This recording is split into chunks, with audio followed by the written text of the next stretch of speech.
எல்லா தமிழ் மக்களுக்கும் வணக்கம். என் பேர் ஷீபா. வெல்கம் டு ஷீபா சமையல். இன்னைக்கு நம்ம வீட்டு சமையல்ல டீ ரெசிபி தான் செய்ய போறோம். டீ குடிச்சு ரொம்ப நேரத்துக்கு அதனுடைய சுவை உங்களுக்கு நாக்கிலே இருக்கணும்னு நினைச்சீங்கன்னா கண்டிப்பா இந்த கேரமல் டீயை ட்ரை பண்ணி பாருங்க. ஃபர்ஸ்ட் ஸ்டெப்பா நம்ம கேரமல் தயார் பண்ணிக்கிடலாம். அதுக்காக ஒரு பேன்ல தேவையான அளவுக்கு சர்க்கரை எடுத்துக்கோங்க. நம்ம தண்ணி எதுவுமே சேர்க்க வேண்டாம். தீயை மீடியம் ஃப்ளேமுக்கும் கொஞ்சம் கம்மியாக வச்சுட்டு இதை மாதிரி ஒரு கரண்டியை வச்சு நல்லா கைவிடாமல் கலந்து விட்டுக்கிட்டே இருங்க.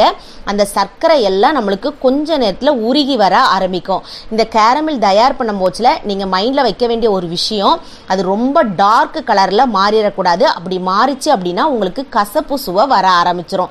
லைட்டாக அப்படி தேன் கலரில் வரும் பாருங்க, அது மாதிரி நீங்கள் இதை நல்லா குக் பண்ணி எடுத்துக்கணும். இப்போ பார்த்தீங்கன்னா உங்களுக்கு தெரியும், அந்த சர்க்கரை எல்லாம் நல்லா உருகி வர ஆரம்பிக்கும். இந்த கேரமல்ல வச்சே நம்ம நிறைய ரெசிபி செய்யலாம்.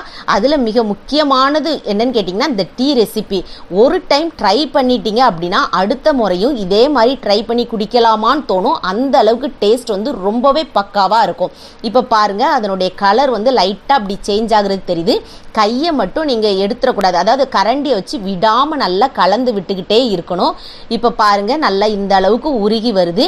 இது உருகிறதுக்குள்ளே நீங்கள் அடுத்த அடுப்பில் 1 டம்ளர் அளவுக்கு நான் வெந்நி வச்சுருக்கிறேன். அதாவது நல்லா சூடாக்குங்க தண்ணியை.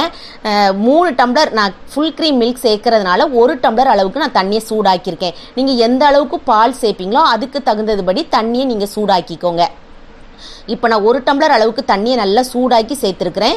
இது சூடாக்கி சேர்க்கறதுனால உங்களுக்கு வந்து ரொம்ப கட்டிப்படியெல்லாம் செய்யாது. அந்த ஊத்தம் வச்சில் சுறுசுறுன்னு கொஞ்சம் தெரிச்சது மாதிரி இருக்கும். பார்த்து நீங்கள் ஊற்றிக்கோங்க.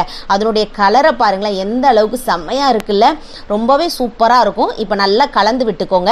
இப்போ இதில் நம்ம டீ தூள் சேர்த்துக்கிடலாம். நீங்கள் எந்த பிராண்ட் யூஸ் பண்ணுறீங்களோ அதுக்கு தகுந்தபடி டீ தூளை நீங்கள் கூட்டி குறைச்சி சேர்த்துக்கோங்க. இப்போ அடுத்ததாக ஒரு 3 ஏலக்காவை தட்டிட்டு சேர்த்துக்கோங்க.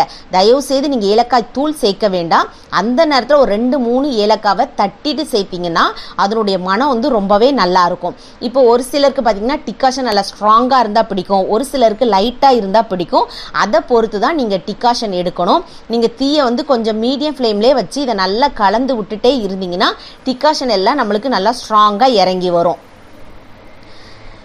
இப்போ எனக்கு ஒரு 5-6 நிமிஷம் நான் டிகாஷன் எடுத்துருக்கிறேன்.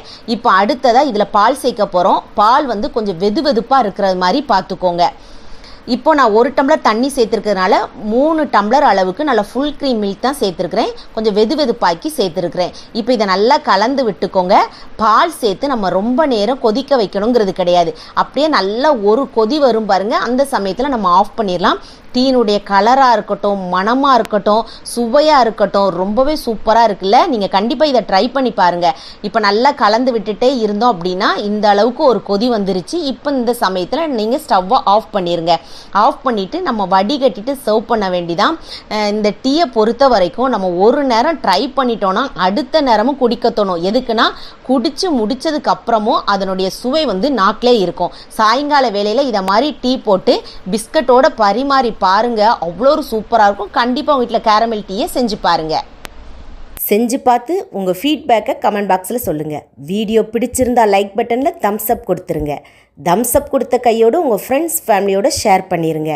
ஃபர்ஸ்ட் டைம் வியூவராக இருந்தால் சப்ஸ்கிரைப் பண்ணி சப்போர்ட் பண்ணுங்கள். நான் இன்னொரு வீடியோவில் இன்னொரு வித்தியாசமான சுவையான மனமான ரெசிபியோடு நான் உங்களை சந்திக்கிறேன். அது வரைக்கும் டாடா பபாய்.